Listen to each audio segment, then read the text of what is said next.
तो जैसे कि तुम लोगों को इस वीडियो का टाइटल और थंबनेल देखकर ये तो पता चल ही गया होगा कि आज की इस वीडियो में हम बात करेंगे एनिमे के कुछ सबसे ज्यादा टॉक्सिक एनिमे फैंडम्स के बारे में। वैसे तो ज्यादा करके जो एनिमे फैंस होते हैं काफी ज्यादा चिल लोग होते हैं जिनको सिर्फ एक ही चीज पसंद होती है जो कि है एनिमेस को देखना।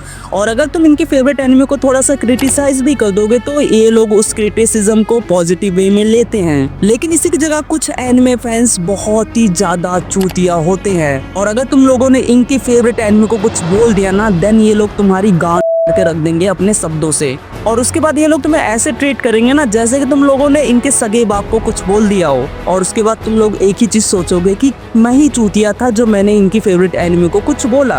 और इसीलिए आज की इस वीडियो में हम ऐसे ही टॉक्सिक एनिमे फैंडम्स के बारे में बात करेंगे। और मुझे पता है इस वीडियो को बनाने के बाद मुझे बहुत ही ज्यादा गालियां सुनने को मिलेंगी हर एक फैंडम से, लेकिन क्या करूं मेरे अंदर खुजली हो रही है इस वीडियो को बनाने की। तो सबसे पहले हम बात करते हैं वन पीस फैंस के बारे में। कुछ वन पीस फैंस बहुत ही ज्यादा टॉक्सिक होते हैं क्योंकि अगर तुमने गलती से भी कभी किसी वन पीस फैन के सामने ये चीज बोल दी ना कि वन पीस तो अच्छी है लेकिन मुझे पसंद नहीं है, मेरे टाइप की एनिमे नहीं है वो, फिर तुम लोगों को वन पीस फैंस की गालियों से कोई भी बचा नहीं सकता है। और जब तक तुम वन पीस को बेस्ट नहीं मानोगे तब तक ये तुम्हें छोड़ेंगे ही नहीं। तुम्हारे ओपिनियन की कोई वैल्यू ही नहीं है वन पीस फैंस के सामने। एक और चीज जो कि मुझे इन टॉक्सिक वन पीस फैंस के बारे में बिल्कुल भी पसंद नहीं है कि अगर तुम इन लोगों से कभी पूछोगे ना कि तुमने कितनी एनिमेस देखी हैं, इन लोगों का हमेशा एक ही आंसर रहेगा, मैंने तो सिर्फ वन पीस ही देखी है। मतलब इन लोगों का ऐसा हिसाब किताब रहता है कि one piece equals to all other animes. अगर तुमने वन पीस देख लिया तो तुम्हें बाकी एनिमेस देखने की जरूरत है ही नहीं क्योंकि बाकी एनिमेस तो मिड है ना। और एनिमे देखने से एक बात याद आ गई मुझे कि अगर तुमने वन पीस नहीं देखी है ना तो वन पीस फैंस के हिसाब से तुम एक एनिमे फैन ही नहीं हो। और मुझे ये चीज समझ में नहीं आती कि इन लोगों को ये चीज क्यों नहीं समझ में आती कि हर एक के पास 1100 प्लस एपिसोड देखने जितना टाइम नहीं होता है। और मुझे आज तक ये चीज समझ में नहीं आई कि कौन से एनिमे को 400 प्लस एपिसोड्स लगते हैं सिर्फ देखने लायक बनने के लिए। वैसे तो जो ज्यादा करके नारुतो फैंस हैं वो बहुत ही ज्यादा अच्छे हैं, लेकिन कुछ नारुतो फैंस बहुत ही ज्यादा टॉक्सिक है। इनको लगता है नारुतो सबसे बेस्ट एनिमे है और मुझे इस चीज से कोई प्रॉब्लम है भी नहीं क्योंकि सबका अपना अलग अलग ओपिनियन होता है। लेकिन अगर तुम इन नारुतो फैंस के आगे किसी और एनिमे को बेस्ट बता दोगे ना देन तुम खत्म हो, तुम्हें कोई नहीं बचा सकता है। और ऐसा ही मेरे साथ भी हुआ था। मैंने किसी एक नारुतो फैन को गलती से बोल दिया था कि एओटी सबसे बेस्ट एनिमे है, वो मेरी फेवरेट एनिमे है। ये चीज सुन के वो बंदा इतना ज्यादा ऑफेंड हो गया ना, उसने तो सीधा बोल दिया कि नारुतो सबसे बेस्ट एनिमे है, एओटी जैसी एनिमेस तो उसकी तलवे चाटती हैं। और भाई तू नारुतो देख, नारुतो देखने के बाद तुझे दुनिया का सच पता चल जाएगा। और ये सब सुनने के बाद मेरा ऐसा ही रिएक्शन था जब तक उसने ये चीज नहीं बोली। और तुझे पता है कि नारुतो अकेले पूरे एओटी वर्स को डिफीट कर सकता है। मतलब कोई इस चीज का सेंस बनता भी है? नारुतो वर्सेस एओटी वर्स, मतलब क्या बकचोदी चल रही है ये। और मुझे ये चीज समझ में नहीं आती कि इनको नारुतो देखने के बाद क्या दुनिया का सच पता चल गया है, क्योंकि ये हिलाते तो वैसे भी सोनाटे को देख कर ही है। जुजुत्सु काइसेन एक ऐसे एनिमे है जो कि पसंद तो सबको ही है, लेकिन वो एक रीजन जिसकी वजह से किसी के भी मुंह से तुम ये चीज नहीं सुनोगे कि उन्हें जुजुत्सु काइसेन पसंद है, वो है इस एनिमे के toxic fans.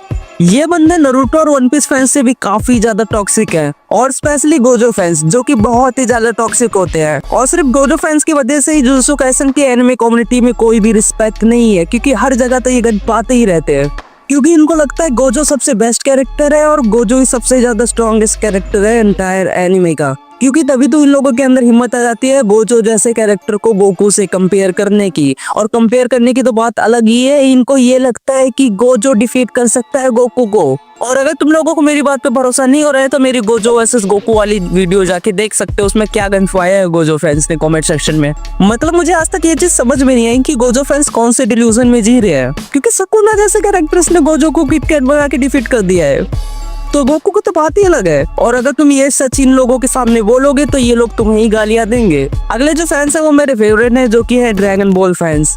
Dragon ball fans एक ऐसी प्रजाति है जिनको अभी भी लगता है कि ड्रैगन बॉल सबसे ज्यादा बेस्ट एनिमे है और ड्रैगन बॉल अभी के टाइम की सबसे ज्यादा पॉपुलर एनिमे है, जो कि वो है ही नहीं। लेकिन अगर ये चीज तुमने इनके सामने बोला देन एज ऑलवेज सारे फैंडम जैसा करते हैं वैसे ही तुम्हारे साथ फिर से होगा, ये तुम्हें खत्म करके रख देंगे। और जैसे कि जुजुत्सु काइसेन में थे गोजो फैंस, वैसे ही ड्रैगन बॉल में है हमारे पास गोकू फैंस। एक वो चीज जिससे कोई भी एनिमे फैन मुझसे डिसएग्री नहीं करेगा वो है कि गोकू फैंस बहुत ही ज्यादा टॉक्सिक होते हैं। इनके सामने तुमने अगर गोकू को कुछ बोल दिया ना देन ये लोग ऐसे ऑफेंड होते हैं जैसे कि तुमने इनके सगे बाप को कुछ बोल दिया है। और जब आती है बात पावर स्केलिंग की तब इनको लगता है कि गोकू सबसे ज्यादा स्ट्रॉन्गेस्ट कैरेक्टर है एंटायर एनिमे का। मतलब ये बंदा अपनी एनिमे में सबसे ज्यादा स्ट्रॉन्गेस्ट कैरेक्टर नहीं है और तुमने इसको strongest character of entire anime बना रखा है। मतलब मतलब कुछ भी। और एनिमे में बहुत सारे कैरेक्टर्स है जो कि गोकू को बहुत इजीली डिफीट कर सकते हैं। गोकू क्या उसके पूरे वर्ष को बहुत इजीली डिफीट कर सकते हैं, लेकिन ये चीज तुम मान के राजी हो ही नहीं। और अगर अब कोई गोकू फैन मुझे कमेंट सेक्शन में ये बोलने वाला है साले तुझे क्या पता गोकू के बारे में, तो मैं तुम लोगों को बता दूं मेरा बेस्ट फ्रेंड है जो वो गोकू फैन ही है। वो मुझे पिछले 8 सालों से गोकू गोकू गोकू ही बताते जा रहा है। मुझे पता है गोकू कितना ज्यादा स्ट्रांग है, लेकिन गोकू के अलावा भी बहुत सारे कैरेक्टर्स हैं जो कि बहुत इजीली गोकू को डिफीट कर सकते हैं। और ये चीज मैंने अपने दोस्त को भी बताई थी, उसने भी नहीं मानी, तो तुम क्या मान जाओगे, क्योंकि तुम दोनों की ब्रीड तो सेम ही है। फाइनली अब हम बात करते हैं करंट टाइम के सबसे ज्यादा टॉक्सिक फैंडम के बारे में। सोलो लेवलिंग करंट टाइम के जुजुत्सु काइसन फैंस है। जैसे 2022-23 में जुजुत्सु काइसन फैंस ने पूरी तरीके से गंद फैला रखा था एनिमे कम्युनिटी में, वैसे ही अभी के टाइम पे सोलो लेवलिंग फैंस ने गंद फैला रखा है एनिमे कम्युनिटी में, क्योंकि इनको लगता है कि सोलो लेवलिंग सबसे ज्यादा बेस्ट एनिमे है। सोलो लेवलिंग एक मास्टरपीस है। Solo leveling world building wise, story wise, character wise और मेन प्रोटैगनिस्ट वाइज एक मास्टरपीस है। अगर सोलो लेवलिंग 10% भी उतनी अच्छी होती ना जितनी तुम लोगों को लगती है, देन आज के टाइम पे कोई भी सोलो लेवलिंग को ओवररेटेड नहीं बोल रहा होता। और अगर किसी ने भी गलती से भी सोलो लेवलिंग को थोड़ा सा भी क्रिटिसाइज कर दिया ना उसकी स्टोरी या फिर कैरेक्टर्स पर, तो ये लोग बहुत ही ज्यादा ऑफेंड हो जाते हैं उस चीज को सुन के और उसी को गाली देने लगते हैं कि साले तूने बोला ही क्यों, ते पता सोलो लेवलिंग कितनी ज्यादा बड़ी मास्टरपीस है, चाहे सोलो लेवलिंग के कैरेक्टर स्टोरी चाहे जितनी भी बेकार हो। लेकिन ये चीज तुम सोलो लेवलिंग फैंस मान के कहाँ राजी हो? अभी भी कोई ना कोई solo leveling fan comment section में जाके ये चीज जरूर बोलेगा, साले तेरी तो जल रही है, तेरी फेवरेट एनिमे को सोलो लेवलिंग ने सरपास कर दिया ना पॉपुलैरिटी में, इसलिए तेरी जल रही है। तो ऐसी तो बकचोदी करते हैं सोलो लेवलिंग फैंस और बाद में ये सब बोलते हैं कि साले तुम सोलो लेवलिंग को इतना बुरा क्यों बोलते हो। क्या करे भाई, तुम्हारी हरकतें ही ऐसी हैं। और मेरे हिसाब से यही थे एनिमे कम्युनिटी के कुछ सबसे ज्यादा टॉक्सिक फैंडम्स या फिर टॉक्सिक फैंस, तुम कुछ भी कह सकते हो। और ये जो लिस्ट थी मेरे हिसाब से, तुम्हारे हिसाब से कौन से सबसे ज्यादा टॉक्सिक फैंस है एनिमे के, वो चीज तुम मुझे कमेंट सेक्शन में बताओ। और इसी के साथ मैं इस वीडियो को एंड करता हूँ। अगर वीडियो पसंद आई तो वीडियो को लाइक कर देना, चैनल को सब्सक्राइब कर देना और मैं तुम लोगों से मिलता हूँ